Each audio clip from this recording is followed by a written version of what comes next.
All right, settle in, buttercups, because today we're tackling a topic that is practically a sacred cow on the internet, quitting your job to start your own business. Oh, the siren song of entrepreneurship, right? Unlimited money, total freedom. Sipping mojitos on a beach in Bali while your automated business prints cash. Sounds dreamy, doesn't it? Every other influencer out there is screaming about breaking free from the corporate shackles, escaping the rat race, becoming your own boss. And honestly, for a while, I bought into that hype. Hard many moons ago, when I was a fresh-faced college kid, brimming with naive optimism and a severe lack of real-world experience, I too dreamt of sidestepping the whole get-a-job thing, my vision, become a self-made mogul, rake in millions, and never, ever have to set an alarm clock again. So, I put my money where my mouth was, or rather, my time and effort. I poured my soul into building an Instagram empire based on a childhood hero, gained over 20,000 followers, and even published and sold a children's book. Yeah, you heard that right. A children's book.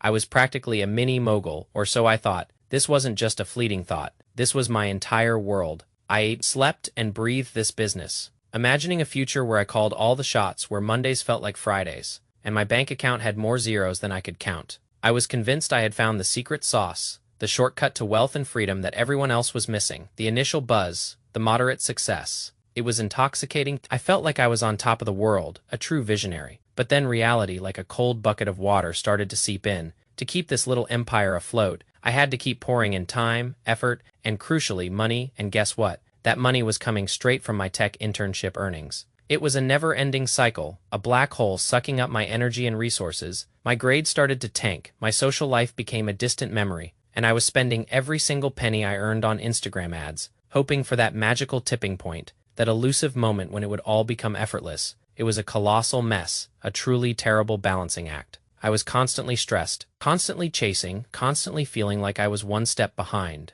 The dream had turned into a relentless grind, a self-imposed prison of my own making. I was sacrificing everything for a future that felt increasingly distant and uncertain. Eventually, I hit a wall, a big brick. This isn't sustainable wall. I made the tough decision to pull the plug on my business, not because I was a failure, but because I realized I was sacrificing too much for too little. I needed balance. I needed stability. I needed to breathe. And so, since that moment of surrender, I've embraced the corporate 9 to 5 from 2018 until now. It has been my constant, my anchor. And let me tell you, despite what the internet gurus might preach, it has been absolutely crucial to my personal development and my network. It might not be the most glamorous route, but sometimes boring is brilliant. Sometimes the most exciting path to wealth is actually the one less traveled by the gurus. The one that involves showing up, doing the work, and letting compounding do its magic. So, let's peel back the layers, shall we? Let's talk about the dark side of running a business. The stuff those overnight success stories conveniently leave out. The gritty, unsexy truth that nobody wants to talk about. Number 1, the business failure rate. This isn't some scare tactic. This is cold, hard data. According to the Small Business Administration, approximately 20% of new businesses crash and burn within the first 2 years. Let that sink in. 20%. That is 1 in 5. Gone. Just like that. 45% fail within the first 5 years, and a staggering 65% within the first 10 years. Let that number rattle around in your brain for a bit. 65%. That means more than half of all new businesses won't make it to their 10th birthday. Entrepreneurship is a brutal battlefield. It is a constant uphill battle that is incredibly difficult to even begin, and even harder to maintain as the years tick by. It is not for the faint of heart or the financially fragile. It is a high-stakes game where the odds are stacked against you from day one, and anyone who tells you otherwise is probably trying to sell you something. Then there are the constant hours. Oh, the glorious freedom of being your own boss, they say. Except in the early days, you'll likely be working more hours than you ever did at a traditional job. Sweat equity. Baby, that is what they call it. You'll be putting in countless hours, probably way more than the standard United States 40-hour work week. And all of it just to keep the lights on, just to bring in enough money to survive before you can even think about scaling. That dream of unlimited freedom, it is more like unlimited servitude, at least for a good long while. You'll be answering emails at 3 a.m., working weekends, sacrificing vacations, all in the name of the dream, and for many, this isn't a temporary phase. This becomes the new normal, a hamster wheel of hustle that never stops spinning. Your personal life takes a backseat, your relationships suffer, and your health might even take a hit. All for that elusive promise of freedom, which often feels further away than ever. And let's not forget about less money. Everyone dreams of making millions, right? Swimming in pools of cash like Scrooge McDuck, and sure, it can happen. But it is far from the norm, especially for non-employer businesses, those without any paid employees. The average annual revenue hovers around a rather modest $49,000. Let me repeat that,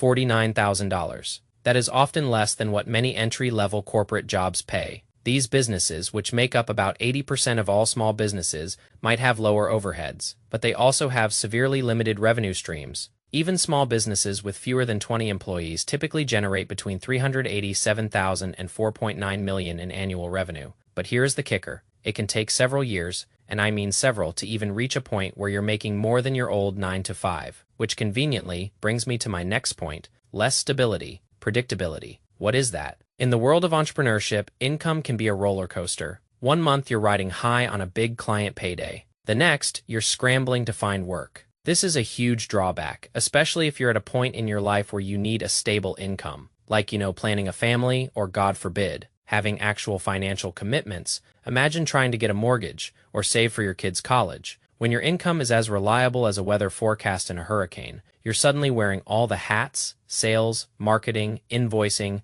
customer service. On top of actually providing your core service, it is a juggling act worthy of the circus, and until you hit that elusive success, you'll almost certainly have less freedom, not more. You'll be grinding for less money, with less stability, and spending more time working. That sounds like the opposite of freedom. To me, it sounds like a recipe for burnout and anxiety, a constant state of uncertainty that can chip away at your mental and emotional well-being. Most of the time, the entrepreneurs who do make it, they win this battle with sheer passion and an insane work ethic. I learned this lesson the hard way with my first business attempt. It was a grind, a soul-crushing grind. The upside can be huge, absolutely, but getting there, it is a marathon, not a sprint, and it is filled with potholes and dead ends. It is a journey that demands an almost superhuman level of resilience, persistence, and an ability to stomach constant rejection and failure. It is not for the faint of heart. It is for the truly obsessed, the ones who are willing to sacrifice everything for their vision. Now, let's talk about the good stuff, the benefits of a corporate or more traditional job,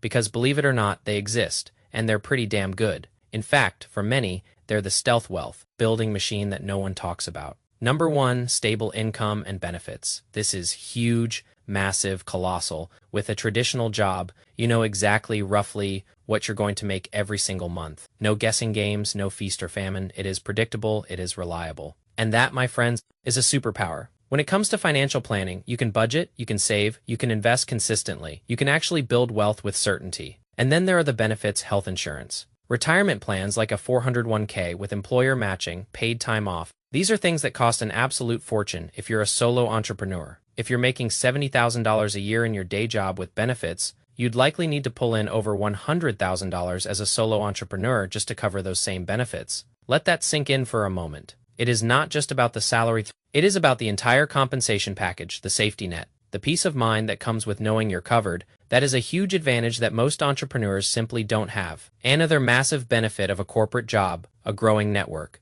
The moment you join a company, you're immediately plugged into a network of talented, ambitious people. Your team, your colleagues, people across different departments. These aren't just names on an organizational chart. These are potential mentors, collaborators, friends. I've met so many incredible people throughout my career, people who have taught me invaluable lessons, opened doors, and helped me grow. These connections are invaluable. They can lead to new opportunities, new insights, and even new friendships. You also get exposure to best business practices. I was incredibly fortunate to be surrounded by brilliant minds, and because of that, my learning exploded. I walked into my first job knowing very little about JavaScript, React, HTML, development processes, you name it, but I learned at warp speed because I was placed on teams of incredibly capable engineers. I wouldn't be where I am today without that structured learning environment. It was like getting a free, accelerated master's degree in real-world tech. And speaking of structured learning, most companies, the good ones anyway, invest in their employees. They have dedicated time and resources for skill development. They'll pay for your IT training. They'll dedicate time each week for you to learn something tech-related. They'll host workshops, seminars, and those glorious lunch and learns. Getting paid to learn sounds pretty darn good, doesn't it? It is an investment in your future, and it is something you often miss out on when you're flying solo. When you're an entrepreneur, you're responsible for your own development, and that often means paying out of pocket for courses, conferences, and mentorship. In a corporate setting, that education is often a perk, a built-in advantage that helps you stay ahead of the curve and continuously grow your value. Now, for my final thoughts, and the reason I put "for now" at the end of the title of this video. I'm not trying to be a buzzkill. I'm not trying to discourage anyone from following their dreams. Trust me. There have been times in my life when I've seriously considered diving back into the entrepreneurial deep end. The allure of building something entirely your own is powerful. I get it. I'm just not ready yet. When you decide to go down that road, and it is a valid road, be realistic. Know the risks. It is a lot of hard work with very little pay in the beginning.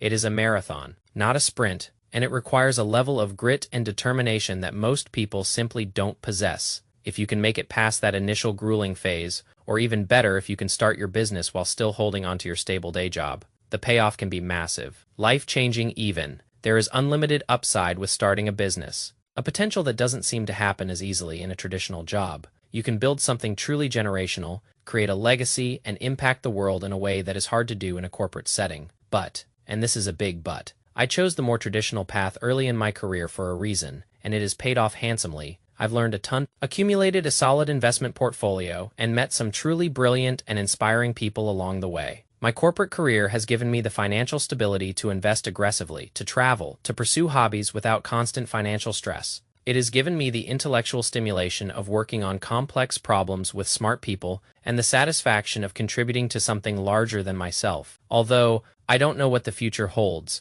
and if I will venture back into entrepreneur land, I have definitely experienced the many benefits of a traditional job, and I would recommend it in many situations. Especially for those who are just starting out, those who need to build a financial foundation, or those who simply value stability and a clear path for growth. So before you blindly follow the herd and quit your job, do your homework, understand the real risks, and consider the undeniable advantages of the corporate path. Sometimes the most boring path is the most effective path to lasting wealth. Stay boring, stay patient. Peace.